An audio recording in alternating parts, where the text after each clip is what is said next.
अफजल साहब, एक सच्चाई तो ये भी है ना कि जब वहां पर किसी अपराधी पर कार्रवाई होती है तो वहां पर आपके नेता सबसे पहले आकर उनके बचाव में खड़े होते हैं। अच्छा, अपराधी कौन है हिमांशु जी, कैसे पता चलेगा? सीओ, दरोगा, पुलिस, डीएम, कलेक्टर, जिसको चाहे कान मरोड़ के मुकदमा लगा दे। ये तो एक आम आदमी को, निर्दोष को अपराधी बना दे, पता कैसे? जांच पूरी हो गई क्या? जिनके पास से हथियार बरामद हुए हैं, जिन्होंने इकबाल जुर्म किया है, जिन्होंने माना है कि हाँ उन्होंने फायर किया था। मैं बता दूं आपको, अभी किठौर पुलिस थी मेरठ में, वो तो बढ़िया हो, वीडियो वायरल हो गई। 2 पुलिस वाले थैले में कट्टा रख रहे थे, जो तैयारी कर रहा था लड़का, वो तो उसने दिखा दिया वीडियो वायरल, और लगा करके उस पर मुकदमा लगा दिया। इनके शासन काल में तो ये काम कर रही है पुलिस। अच्छा, तो वहां पर संभल में जो हुआ था वो सब पुलिस ने किया था? वहां पर किसी ने उपद्रव नहीं किया, किसी ने दंगा नहीं किया, किसी ने हंगामा नहीं किया? मैं बता दूं किसने किया।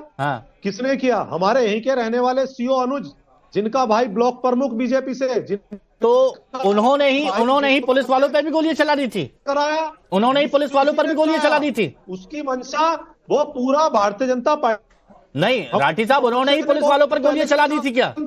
ये कुछ लोग हैं जो खुद को गोली मार लेते हैं, कुछ लोग हैं कौन खुद को गोली मार लेते हैं। देखिए, यही तो सवाल खड़े होते हैं कि जब यही सवाल खड़े होते हैं कि जहां पर आपको सही को सही, गलत को गलत कहना होता है, वहां पर एक लाइन आप ऐसी ले जाते हैं कि जनता सवाल खड़े कर देती है। तख्ता लगा के, इसीलिए तो मैंने कहा, और अपने पैर पे मारते हैं। सच्चाई आप मुद्दा उठाए शिक्षा का, बेरोजगारी का, हमें आपत्ति नहीं है, हम आपके साथ अपनी आवाज बुलंद करेंगे। लेकिन जब आप अराजक तत्वों को बचाने की कोशिश करते हैं, वहां पर आप थोड़ा सा अलग लाइन पर चले जाते हैं।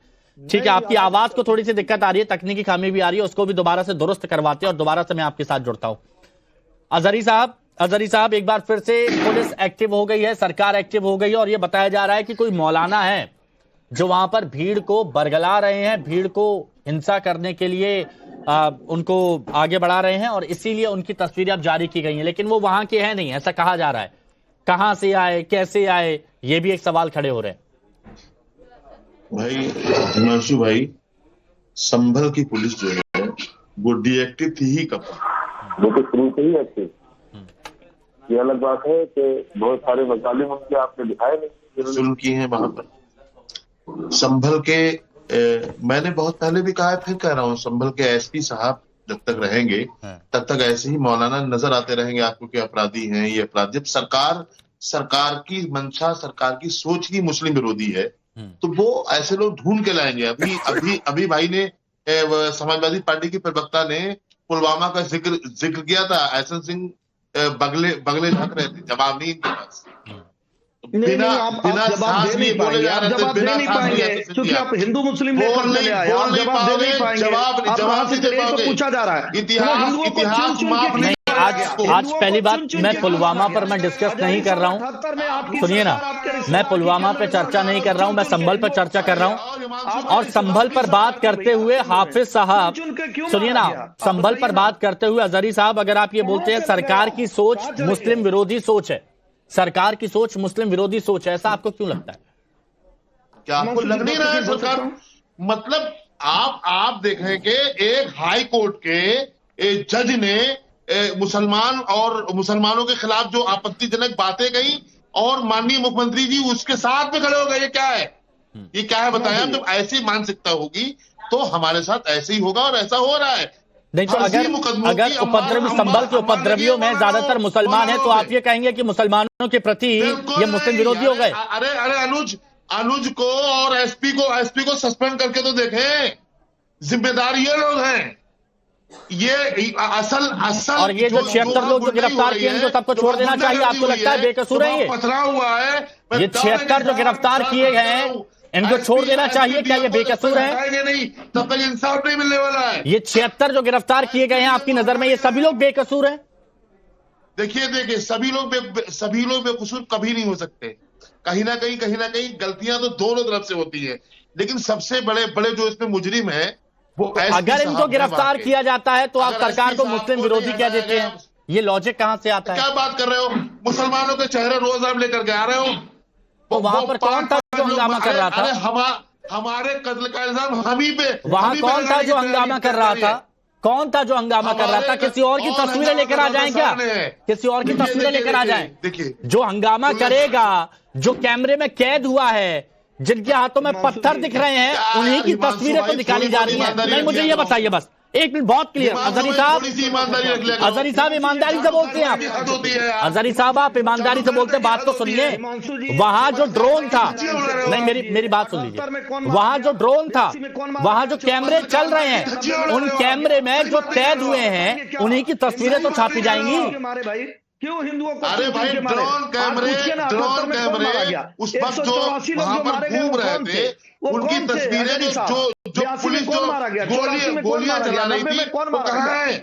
अच्छा एक मिनट, एक एक करके पहले तो करिए ऑडियो सबका। सोशल मीडिया का अजहरी साहब मुझे एक बात बताइए, जो वहां पर हुड़दंगी थे, उन हुड़दंगियों की तस्वीर जारी होती है तो उसमें आपको मुस्लिम धर्म नजर आता है? अरे साहब, उसमें आपको मुस्लिम धर्म नजर आ रहा है? आप जब तफसील से बात सुनेंगे नहीं, अपनी सुनाएंगे, तो हम साहब कुछ नहीं समझा पाएंगे। मैंने आपसे तो कितने विनम्रता के साथ पूछा। मैं बहुत अदब के साथ मैं आपको बता रहा हूं कि जब वहां पहले से किसी को मालूम तक नहीं था कि यहाँ सर्वे होने के लिए जा रहा है। ये तो प्रशासन जानता था। प्रशासन के अलावा वहां पर कौन जानता था? अरे ये आपको नहीं पता, ये आपको नहीं पता। उससे पहले बताया गया था, उससे पहले बताया गया था, खबर फैलाई गई थी, मीटिंग हुई थी रात में। आपको याद होगा मीटिंग हुई थी, सुनाया गया। आपको याद है मीटिंग हुई थी, बुलाया गया था, गिरफ्तारी भी हुई है इसको लेकर, गिरफ्तारी हुई है इसको लेकर, गिरफ्तारी हुई है इसे लेकर, फैसला सुनाया गया 5 बजे वहां प्रशासन। अरे गिरफ्तारी हुई है इसे लेकर, कैसी बातें आप कर रहे हैं? जब पहले अंधेरे में सर्वे हुआ था, उसके बाद कहा गया कि अंधेरे में पर्याप्त सबूत नहीं मिल पाए हैं, तो उसके बाद दिन में होगा सर्वे। सुबह को डीएमएसपी साहब पहुंच गए वहां पे। हाँ, मतलब ये है कि उपद्रवियों पर कार्रवाई हो और उपद्रवियों के नाम को नहीं हटाएंगे, हम आपकी बात नहीं मानेंगे। ठीक है, चलिए ठीक है, ठीक है। अजय जी आपका क्या मानना है इस पर? संभल फाइल दोबारा से खोली जा रही है, इसके पीछे क्या मंशा लगती है? देखिए हिमांशु जी, सरकार का एजेंडा है कब किसको कर लें। मैं तो जरा, मेरा अनुरोध यह है सरकार लॉ एंड ऑर्डर अपना सुधारे और जो दोषी हो उसको सजा दें।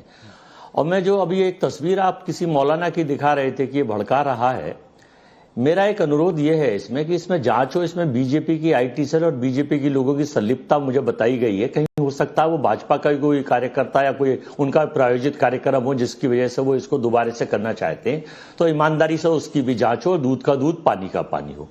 एक अभी जो डीएसपी अनुज जी हैं, एक पब्लिक डोमेन में उनका वीडियो चल रहा है कि जब वो इंस्पेक्टर या डीएसपी शपथ लेते हैं भारत के संविधान में, तो बिना देश और भाव के, और हिंदू मुस्लिम सिख ईसाई बौद्ध पारसी सब धर्म का सम्मान करके सरकारी ड्यूटी करेंगे।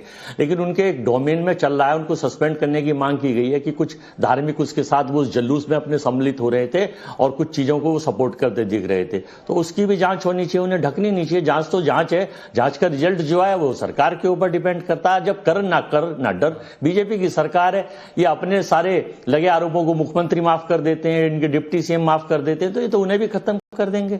तो ये जांच करें, संभल के दोषी जो भी उन्हें पकड़ा जाए, संभल का असली चेहरा सामने आना चाहिए। आपको अपने सूत्रों से अजय जी ऐसी खबर मिली है कि ये जो मौलाना जिसकी तस्वीर है, बीच में चला दीजिएगा, ये जो तस्वीर है जिसमें सफेद टोपी लगाकर जो मौलाना दिख रहे हैं, जिसमें कहा गया कि लोगों को भड़काने की कोशिश की जा रही थी, तो आपका ये कहना है कि जो आपके सूत्रों से खबर है ये बीजेपी के हो सकते हैं, आईटी सेल के? पुलिस कह दे वो सही है, ये पब्लिक डोमेन में चल रही है। अब जैसे आपके पास ये जो आपके पास जैसे आ गई खबर, हमारे पास कैसे आई? मौलाना भड़का रहा है, उसके वोट देख के एक पब्लिक डोमेन में चल रही है, अनुमान जाहिर। अजय जी सुनिए ना, नहीं अजय जी सुनिए, थोड़ा लॉजिक लगाइए, मैं आपको बताता हूँ लॉजिक किसे कहते हैं। आप कह रहे हैं कि एक पब्लिक डोमेन में चल रही है, और एक ये पोस्टर एक बार लाइए, इसमें प्रभारी निरीक्षक और जिला क्षेत्र अधिकारी उनकी तरफ से जारी किया, ये पुलिस विभाग की तरफ से जारी किया गया। पब्लिक डोमेन में कि मैंने आपको बोल दिया कि अरे ये हो सकता है, मैं वो अलग है। तो और ये सरकार, ये पुलिस विभाग की तरफ से जारी किया गया, मेरी तरफ से जारी नहीं किया गया। बोलने की नहीं कह रहा, मैंने पोस्टर आपकी डिबेट से पहले मैंने सुना है कि पुलिस ने ही वो पोस्टर जारी करा है। लेकिन जो भारत में आजकल संवैधानिक संस्थाएं, ED, CBI, income tax, ID, police, आप किसके सारे पे काम कर रहे हैं? बंधक बनाए रखे हैं सारे लोग, ये भी देश में पब्लिक डोमेन। आपने विभिन्न चुनाव में पुलिस का जो काम है वो सरकार को खुश करने का है, वो जनता को खुश करने का है। इतना शानदार लॉजिक पता नहीं कहां से लाते हैं आप, लेकिन वो जनता को खुश करने का नहीं है। सूर्य प्रकाश मैथिल जी, पहली बात ये बीजेपी आईटी सेल की तरफ से हो सकते हैं, दूसरी तरफ मुसलमान विरोधी सरकार है, और तीसरी राठी साहब कह रहे हैं कि बाकी मुद्दों से ध्यान भटकाने के लिए दोबारा